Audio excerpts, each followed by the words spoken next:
قل هو اللہ احد اللہ الصمد پڑھنے کے فائدے اور معجزات دیکھیں۔ زندگی میں ایک بار یہ عمل کریں، ہر مشکل فوری حل ہو جائے گی۔ بسم اللہ الرحمن الرحیم۔ محترم ناظرین، 1000 سال سے چھپی یہ تسبیح جو بھی محرم الحرام میں کرے گا، اس کا ہر ناممکن کام ممکن میں بدل جائے گا۔ آج جو قیمتی دعا آپ کو بتانے جا رہا ہوں، یقین کیجئے اس دعا کی اتنی فضیلتیں ہیں، اتنی اس کی طاقت ہے۔ اس کو پڑھنے کے بعد، یعنی کہ اس وظیفے کو کرنے کے بعد، آپ کے تمام بگڑے کام بن جائیں گے۔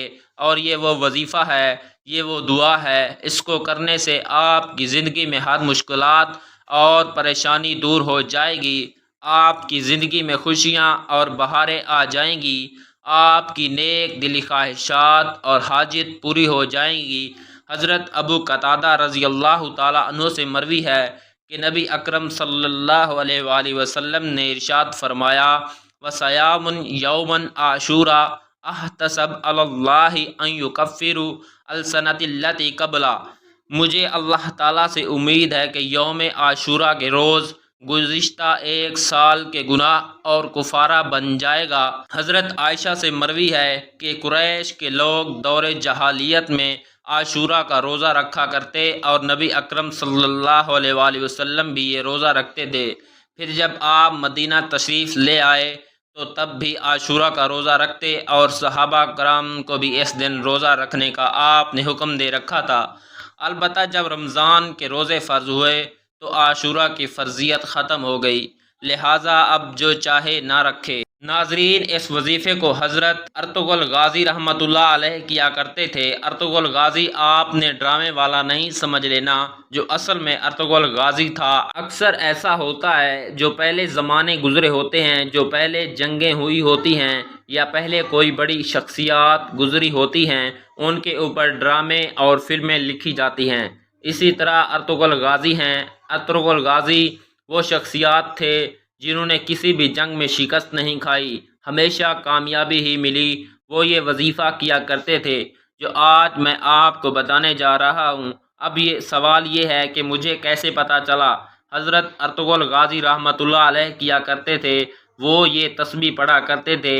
یہ بہت طاقتور تسبیح ہے، جس نے بھی یہ کیا وہ کبھی بھی مایوس نہیں ہوا۔ اور یہ وظیفہ مجھے پتہ چلا ہے خصوص الحکم کتاب سے، اور ابن العربی نے لکھی ہے۔ اور اب میں اس کی بہت زیادہ تفصیل میں نہیں جاؤں گا، کیونکہ اگر میں آپ کو تفصیل بتانے لگ جاؤں تو ویڈیو لمبی ہو جائے گی، آپ بور ہو جائیں گے۔ المختصر ہم وظیفے کی طرف آتے ہیں، دعا کی طرف آتے ہیں۔ کیسے وہ پڑھا کرتے تھے، کیسے کرتے تھے؟ انشاءاللہ آپ بھی اس دعا کو پڑھو گے، اس وظیفے کو کرو گے۔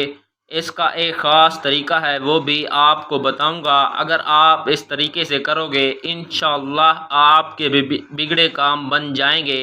حضرت ارطغرل غازی رحمۃ اللہ علیہ نے کوئی بھی جنگ میں شکست نہیں کھائی۔ تاریخ اٹھا کر دیکھ لیں، ان کو کامیابی ہی ملی ہے۔ انشاءاللہ آپ کو بھی کامیابیاں ملیں گی، اور وہ خود بتاتے ہیں کہ وہ یہ وظیفہ کیا کرتے تھے۔ اگر آپ کو اس بات میں تھوڑا سا بھی شک ہے تو آپ خود خصوص الحکم کتاب سے پڑھ سکتے ہیں۔ انشاءاللہ آپ کو بھی کامیابیاں ملیں گی۔ اس وظیفے کو کرنے کے بعد جو اب میں وظیفہ بتانے جا رہا ہوں، ذرا غور سے سنیے گا۔ اب آپ کے ذہن میں کچھ شک نہ رہے تو میں چھوٹی چھوٹی چیزیں بھی آپ کو بتانا چاہوں گا کہ اس وظیفے کو کس وقت کر سکتے ہیں۔ دیکھیے، اس وظیفے کو ویسے تو آپ کسی بھی وقت کر سکتے ہو، لیکن اگر آپ کسی نماز کے بعد کر لو تو زیادہ بہتر ہے، کیونکہ یہ خاص وظیفہ ہے، یہ خاص دعا ہے۔ کیونکہ جب آپ نماز کے بعد کرو گے، اس وقت آپ کا وضو بھی ہوگا اور آپ نے ذکر و اذکار بھی کیا ہوگا۔ جب آپ ذکر و اذکار کر کے، اللہ پاک کو یاد کر کے، اللہ پاک کی عبادت کر کے، اللہ پاک سے کچھ مانگتے ہیں اور کچھ خاص عمل کرتے ہیں، کچھ خاص وظائف کرتے ہیں، تو ان کا زیادہ فائدہ ہوتا ہے، زیادہ اثر ہوتا ہے۔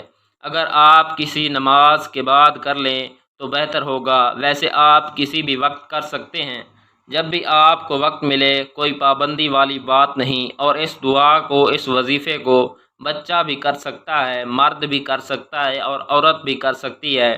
دیکھیں اگر آپ کا بچہ ہے وہ بھی اس دعا کو پڑھ سکتا ہے، اگر وہ بچہ پڑھائی میں ہے تو انشاءاللہ اللہ پاک اس کو کامیابی عطا کریں گے۔ اگر کوئی عورت کرنا چاہے، اس کو مشکلات ہیں، اس کی زندگی میں مشکلات ہیں، وہ بھی اس وظیفے کو کرے، انشاءاللہ اس عورت کو بھی کامیابیاں ملیں گی۔ اسی طرح کوئی مرد کرے، اس کو بھی کامیابیاں ملیں گی۔ دیکھیں مردوں کے بہت سے مسائل ہوتے ہیں، انہیں ذریعہ معاش کرنا ہوتا ہے، دولت کمانی ہوتی ہے، اپنے بیوی بچوں کو پالنا ہوتا ہے۔ مرد تو لازمی کریں، المختصر یہ ہے کوئی بھی کر سکتا ہے، انشاءاللہ فائدہ ہی فائدہ ہے، کامیابیاں ہی کامیابیاں ہیں۔ صرف آپ ایک بار اعوذ باللہ من الشیطان الرجیم بسم اللہ الرحمن الرحیم کو پڑھ لیں گے۔ آپ صلی اللہ علیہ وآلہ وسلم کی ذات پر ایک مرتبہ میرے ساتھ بھی پڑھیے، آپ کو ثواب ملے گا۔ اللہم صلی علی محمد وعلی آل محمد کما صلیت علی ابراہیم وعلی آل ابراہیم انک حمید مجید۔ اللہم بارک علی محمد وعلی آل محمد کما بارکت علی ابراہیم وعلی آل ابراہیم انک حمید مجید۔ درود پاک پڑھنے کے بعد آپ نے سورۃ اخلاص کو پڑھنا ہے اور اس دعا کو پڑھنا ہے جو ابھی میں آپ کو بتاتا ہوں۔ دیکھیے سورۃ اخلاص میں اللہ تعالیٰ کی وحدانیت بیان کی گئی ہے، اس میں اللہ تعالیٰ کا تعارف ہے، اللہ تعالیٰ اور اس سورت کی بہت سی فضیلتیں ہیں۔ قرآن پاک اور حدیث کا نچوڑ اگر نکالا جائے، پورے دین اسلام کا نچوڑ نکالا جائے تو میں کہتا ہوں یہ سورت بچے گی، کیونکہ اس میں اللہ پاک کا تعارف ہے، اللہ پاک کی اس میں بڑائی ہے۔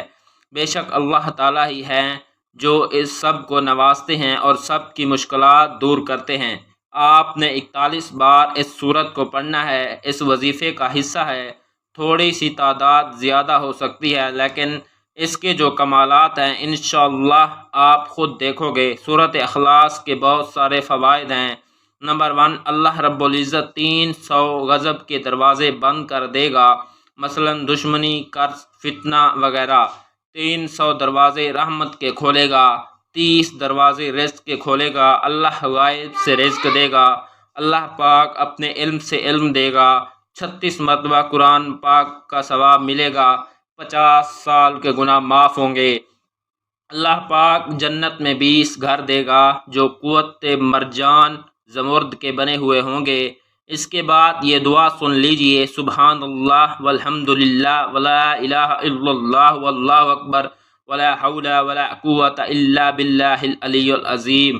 اللہ ایک ہے، تمام تعریفیں اللہ کے لیے ہیں اور اللہ کے سوا کوئی معبود نہیں، اور اللہ بہت بڑا ہے۔ گناہوں سے بچنے کی طاقت اور نیک کام کرنے کی قوت اللہ ہی کی طرف سے ہے جو عالی شان اور عظمت والا ہے۔ تیسرے کلمے کی تسبیح کرنی ہے، اس کو پہلے آپ نے پڑھا ہوگا لیکن آپ کو اس کی فضیلتیں نہیں پتہ ہوں گی، اس کی اہمیتیں نہیں پتہ ہوں گی۔ جب تک کسی چیز کی دل میں اہمیت نہ ہو، اس کی فضیلت نہ پتہ ہو تو اس پر یقین بھی کم ہوتا ہے، پھر اس کا فائدہ بھی کم ہوتا ہے۔ اس کی بہت سی فضیلتیں، اس تسبیح کو جلالی تسبیح بھی کہا جاتا ہے۔ صرف آپ نے 3 بار اس کو پڑھنا ہے سورۃ اخلاص کے بعد جو میں نے ترتیب پیچھے بتائی ہے۔ انشاءاللہ اس دعا کی برکت سے اور یہ پورے وظیفے کی برکت سے، جیسے میں نے یہ وظیفہ ترتیب سے بتایا ہے ویسے آپ کرو گے، تھوڑا سا بھی باقی رہتا ہے، انشاءاللہ آپ دیکھنا کہ کیسے آپ کی مشکلات حل ہوں گی، ہر کام میں آپ کو کامیابی ملے گی انشاءاللہ۔ اللہ پاک میرا سنانا اور آپ کا سننا اپنی بارگاہ الہی میں قبول و منظور فرمائے، آمین۔ احباب سے گزارش ہے کہ اللہ کے 99 ناموں میں سے ایک نام کمنٹ میں ضرور لکھیں۔ ویڈیو اچھی لگے تو لائک کر لیں اور چینل کو سبسکرائب کر لیں، شکریہ۔